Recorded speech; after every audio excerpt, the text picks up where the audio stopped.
Okay, you might recognize this from before. Yeah, this piece right here is a heavy duty cardboard.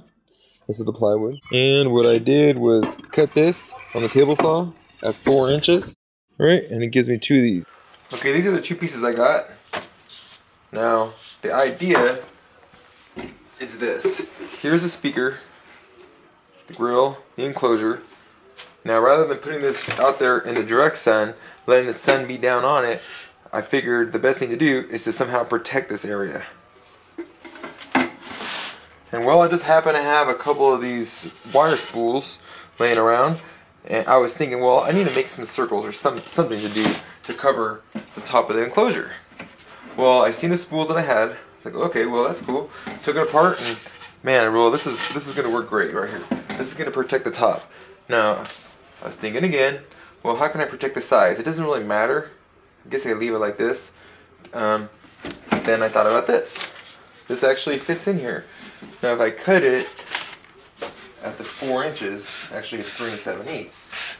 That puts me with this in line with this. The enclosure and the top here are lined up. So I can attach this here where it needs to go, get it to slip in the grooves, and take this off, and then put a couple screws in here to lock it in place. This is going to hold itself in. And what that does, it protects it from the sun even more. Another thing I was thinking about doing, well, these are going to get stained, but I was thinking about staining it and then taking some fiberglass and covering this section here. Wouldn't be hard to do. But I'm pretty sure even if I did put the fiberglass, I stained it and I used some water seal, it's not going to go anywhere. It's not going to deteriorate. We don't get enough rain where I live to have that problem. Yeah, that's actually going to save me time. Instead of having to cut circles, I have this piece here. I was just lucky. And being able to use these wine barrel slats, this is high quality oak. And once I preserve it with some wood stain, I think this is the way to go. Okay, let's get a closer look at this. Now, I'm not going to try to get this any closer down here. The reason for that is when water gets on the side and it comes down, it'll be able to drip off and it won't have any water soaking here. Okay, now I'm going to stain them. Alright, it's another beautiful day. Here are the enclosures and the grills. What I did was I put the screw heads in here and I painted them. So this way when I do mount the speakers, I'll have matching screw caps. Here I put caulking in all the holes and gaps. Both sides. I put some tape on the back side, and once this dries, give it a few hours, I just did it this morning, I'll put another coat of stain on it. Now the caulking that I use is a 40-year caulking that's made to be painted or stained, so that's why I chose this caulking.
Okay, I finished the speakers. Here's pretty much what it looks like, upside down. They are ready for exterior use.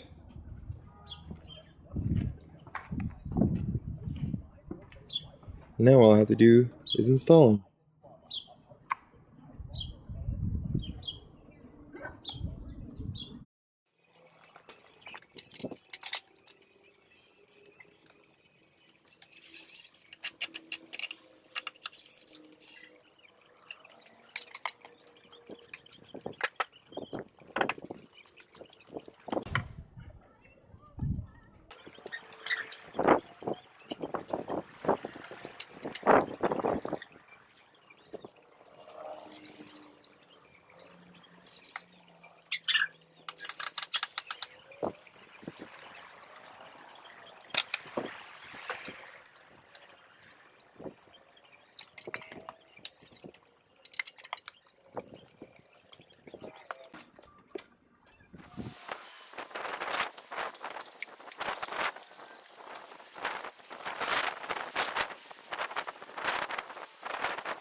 It's the big moment. I'm going to hook up the receiver in the shed.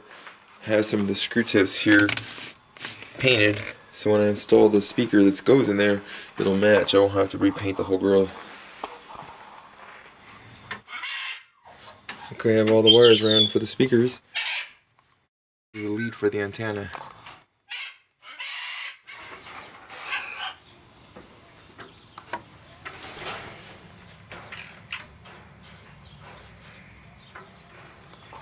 Well, did it. I finished the speaker project.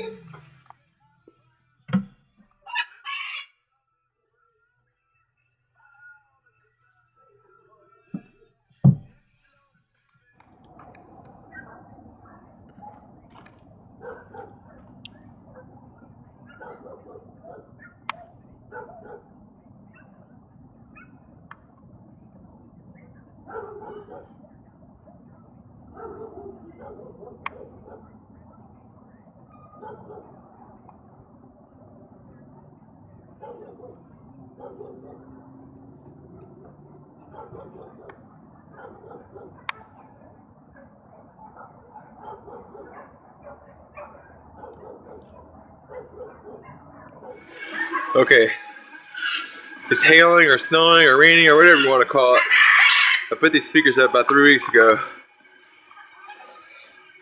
This was our first brush with dampness.